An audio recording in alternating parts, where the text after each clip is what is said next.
Hi everyone, my name is Valerie Meier and I'm a PhD student at the University of California, Santa Barbara. For this presentation, I'll focus on one chapter of my dissertation research, which overall examines changes in novice secondary science teachers' understanding of the relationship between language and scientific sense-making, as well as their ability to support multilingual learners in their classrooms. The focus of this talk is on novice science teachers' ability to coordinate planned and interactional scaffolding to engage multilingual learners in scientific discourse. Just a quick clarification that by multilingual learners, I mean those students who are currently institutionally classified as English learners or were at one time. Currently, there's a broad consensus that science teachers must be able to integrate content and language instruction. This consensus has been prompted by the introduction of the next generation science standards, which foreground the connections between disciplinary language practices and valued ways of constructing and communicating scientific knowledge. At the same time, nationwide, the percentage of multilingual learners has been increasing, and research has shown that schools are emphatically not providing these students with equitable STEM learning opportunities. For this reason, there's a real sense of urgency in preparing teachers who can design and enact lessons that support multilingual learners. However, less is known about how novice teachers actually learn to do so. Several research groups have elucidated frameworks for integrating content and language learning, and there's also a growing, though still limited, number of empirical studies that examine what pre-service secondary science teachers know and can do in terms of supporting language and content learning for their multilingual students. However, longitudinal research is scarce. The field needs research that follows pre-service teachers into their first years of teaching in order to ascertain whether and how they continue to refine their understandings and practices. This in turn is critical to identifying the kind of professional development opportunities novice teachers need. To address this gap, I'm conducting longitudinal case study research.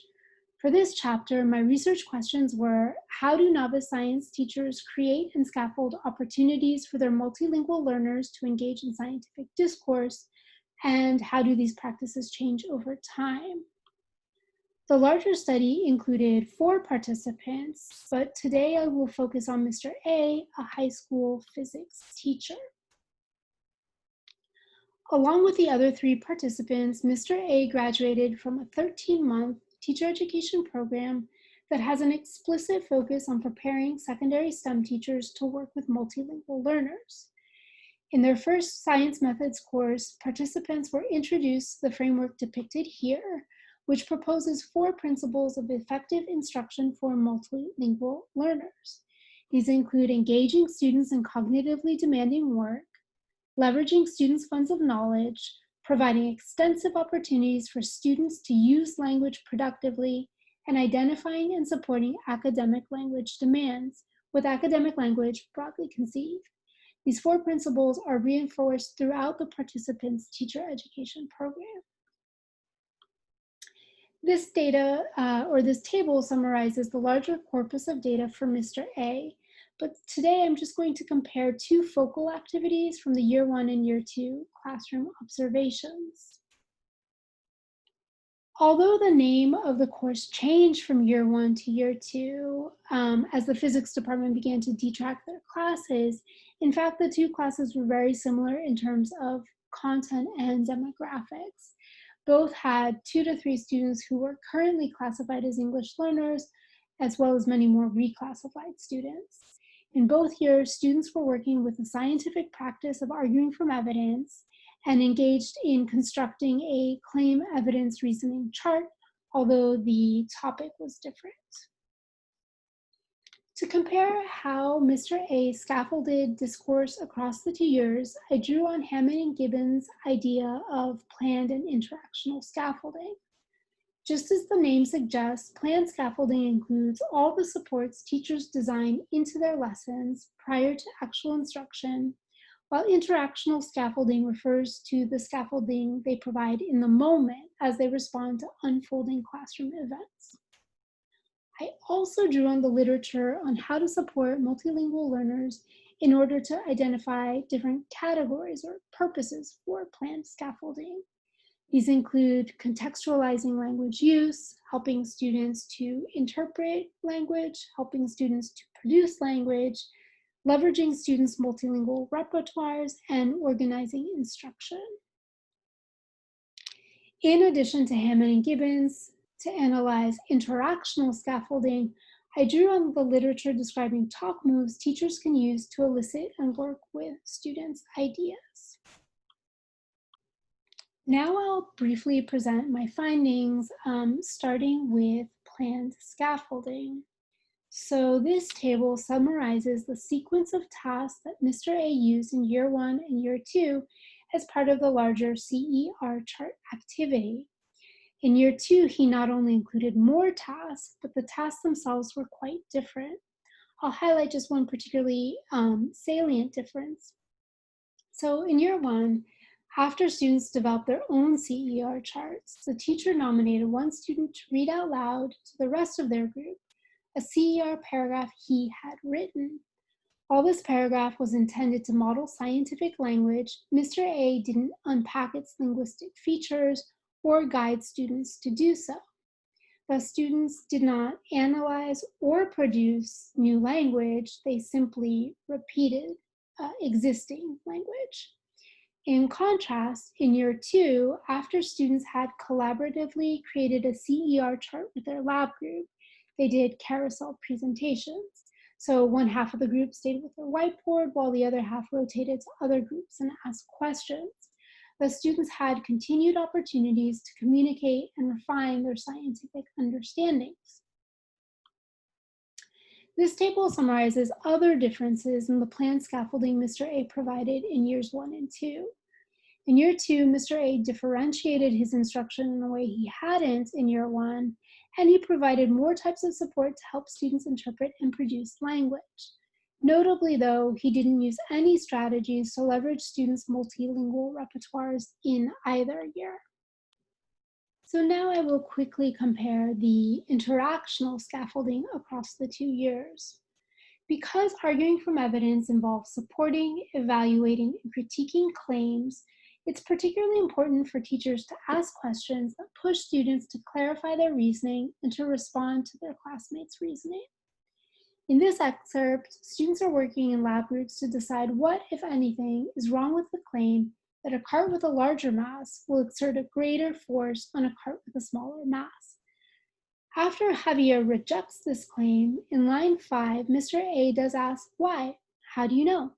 A question that could potentially press Javier to explain his reasoning.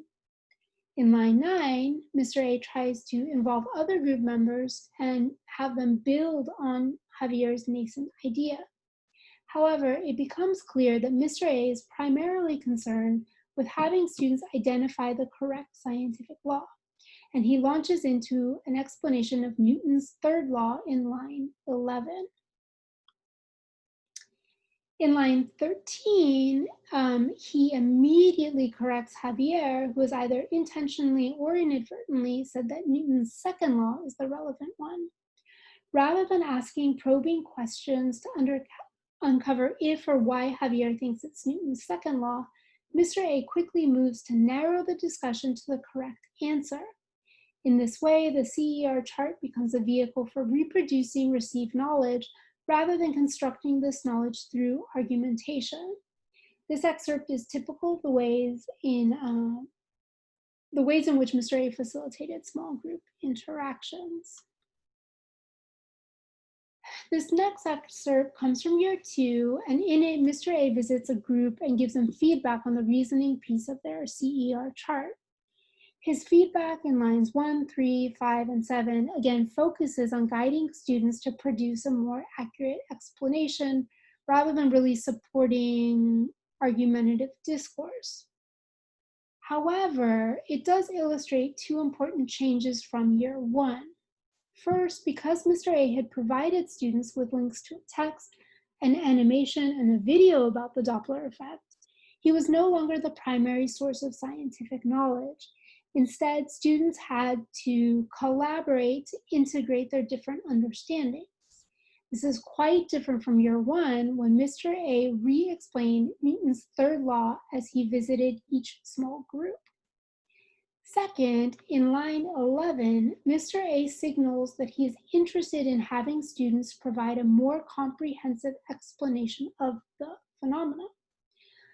This is also in contrast to year one, when he seemed content to have them simply identify and restate the correct law.